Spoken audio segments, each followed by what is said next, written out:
இந்த வீடியோல இன்னைக்கு நடந்து முடிஞ்ச டிஎன்பிசி குரூப் 4 2025 எக்ஸாம்ல கேட்கப்பட்ட ஒரு ஆப்டிடியூட் கொஸ்டின் பத்தின எக்ஸ்பிளனேஷன் தான் பார்க்க போறோம். ஸோ இந்த கொஸ்டின் பாருங்க, ரொம்பவே ஈஸியான ஒரு கொஸ்டினை தான் கொடுத்துருக்காங்க. பார்த்த உடனே ஆன்சர் கண்டுபிடிக்கிற மாதிரி தான் இருக்கு. ஸோ பவர்ஸ்ல எல்லாமே நெகட்டிவா கொடுத்ததுனால ஒன்றும் பேனிக் ஆகிற வேண்டிய அவசியமே கிடையாது. ஃபர்ஸ்ட் இந்த சம்ல பாத்தீங்கன்னா ஒரு ரெண்டு இது இது ஒரு செட் கொடுத்துருக்காங்க, இது ஒரு செட் கொடுத்துருக்காங்க. இதுல வந்து எல்லாமே சிம்பிளிஃபை பண்ணி பவர் ஜீரோன்னு கொடுத்துருக்காங்க. ஸோ நமக்கு மேக்ஸ் ரூல் படி எனிதிங் பவர் ஜீரோ அப்படின்றது ஒன்னு. அப்போ இதோட வேல்யூ ஃபுல்லாவே ஒன்னுன்னு வந்துடும். அப்போ மிச்சம் இருக்கிறத மட்டும் நம்ம கால்குலேட் பண்ணா போதும். அதாவது x to the power minus one அப்படின்றத நம்ம ஒன் பை எக்ஸ்ன்னு எடுக்கலாம். அதே மாதிரி four to the power minus ஒன்னை வந்து நம்ம ஒன் பை ஃபோர்னு எடுக்கலாம். Plus four to the power minus two அப்படின்றது ஒன் பை ஃபோர் ஸ்கொயர்னு எடுக்கலாம்.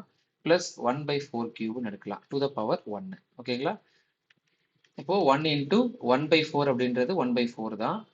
Plus one by four square அப்படின்றது 16, ஒன் பை ஃபோர் கியூப் அப்படின்றது 64. இதோட எல்சிஎம் இவ ஒன்னு எடுத்துட்டோம்னா ஒன் தான் ஆயிடும். இதோட எல்சிஎம் பாத்தீங்கன்னா, அதாவது இதோட மீசிமா பாத்தீங்கன்னா 64. எல்லாமே எல்லாமே நாலாம் வாய்ப்பாடுல போகுது. அதனால இதுல எது பெரிய நம்பர், அதாவது எல்சிஎம்மா இருக்கும். ஸோ இப்போ ஃபோர் டேபிள்ஸ்ல 64 எத்தனை டைம்ஸ் போகும் அப்படின்னு பாத்தீங்கன்னா 6 டைம்ஸ். ஃபோர் சிக்ஸ்டீன் சார் 64 ஆகும். அப்போ 16 டைம்ஸ் அப்படின்றது போகும். 16 அப்படின்றது 4 டைம்ஸ் போகும் பிளஸ் 1. அப்போ 16 பிளஸ் 4 20, 20 பிளஸ் 1 21, 21 by 64 அப்படின்றது தான் இதோட ஆன்சர்.